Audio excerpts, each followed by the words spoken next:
A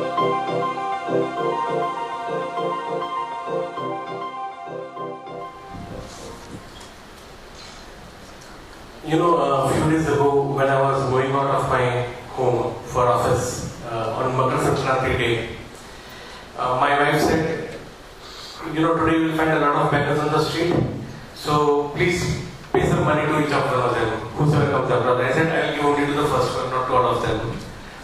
The point is like this, that Indians are very kind-hearted, they want to do good things. Obviously, other people also might be like them, they also must be kind-hearted. But Indians as individuals are very kind-hearted. Now, why does this urge come from? Means why do you want to do good things to somebody, some guys? Many times you don't want to buy certain things, but somebody just presses on and you buy something. You do it for your own satisfaction. You feel great about it. You feel a sense of self-respect. You feel a bit important to yourself. That okay, you are doing something good. The same Nayan Mehta, when he goes to office, he's thinking in terms of saving taxes. What fine print you can find out in tax laws. How you can save money for the company. How you can maximize his profit. So what has gone wrong with Nayan Mehta?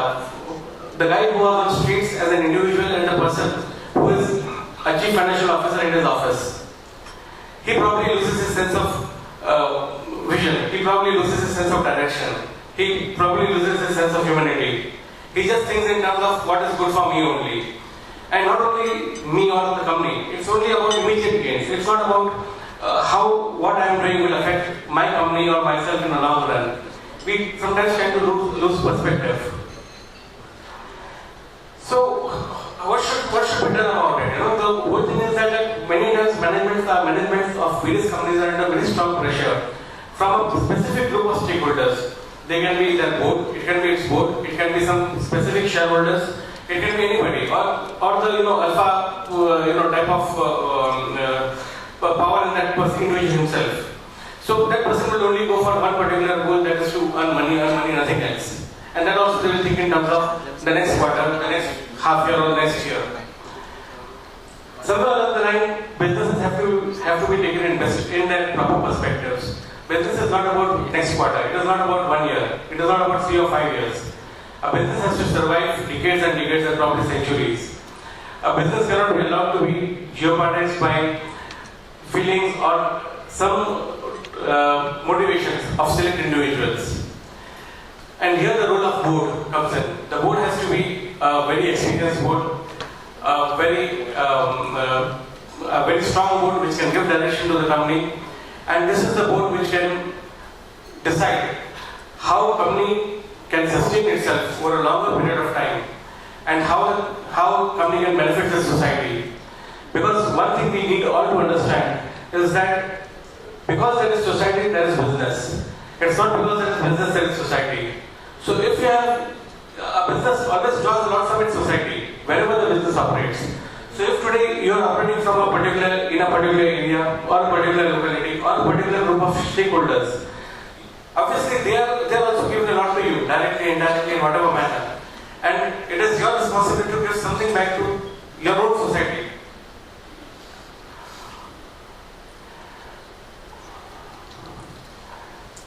Now, what has happened in the past few years? Many corporates have actually been doing a lot of corporate social responsibility work. They have been doing CSR activities since many years.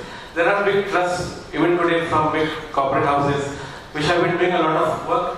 And frankly, many of this work they have been doing without any expectancy of return. But one thing I want to, one thing when I think about it, is that it's not that they are not getting any returns. The amount of goodwill that they are sharing, the amount of publicity which they get, the amount of sales which they can generate, the business which they can improve by doing this work is phenomenal.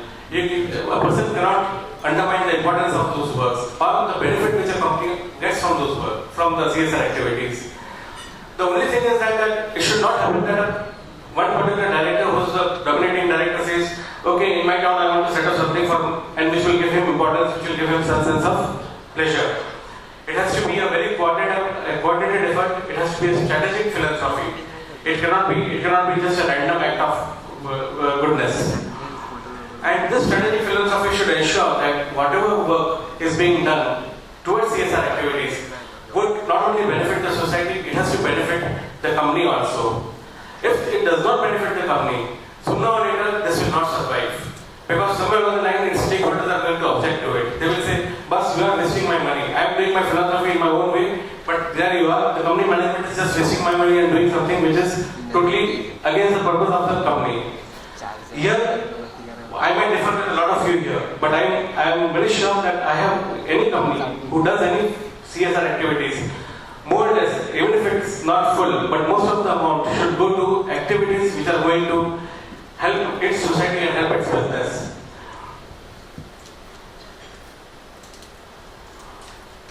Then it's like this, that if you are going to help your society, if the people with whom you work or the people who work for you are happy with you, they are definitely going to be, much more, understanding of you.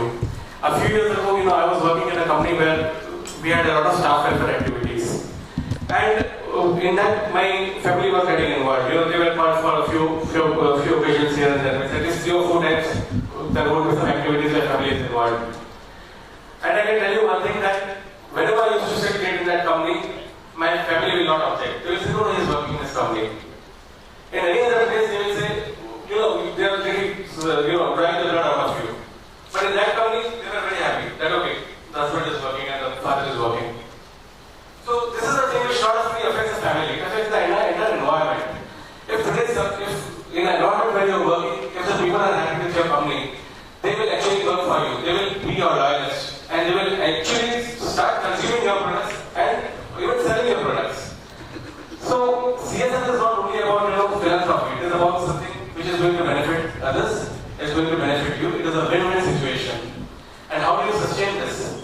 It's not a one-year job. A company who has started, say, CSR because of the government spending, they will not be able to get the variance in 1 year. They will have to figure out as to where the money was spent, whether it didn't give any concrete results, whether it didn't achieve any objectives if they had set any, and sooner or later they will have to draw some objectives and work towards achieving the goal which they have set the CSR activities for.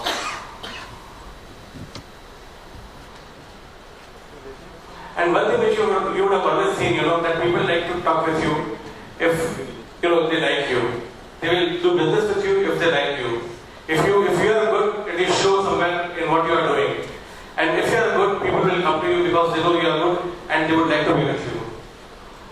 You might get better talent pools. You might be able to prevent migration of your manpower. You might be able to prevent attrition also. See, this is you actually go into a virtuous circle once you are into a good strategic philosophy about CSR activities. Thank you very much.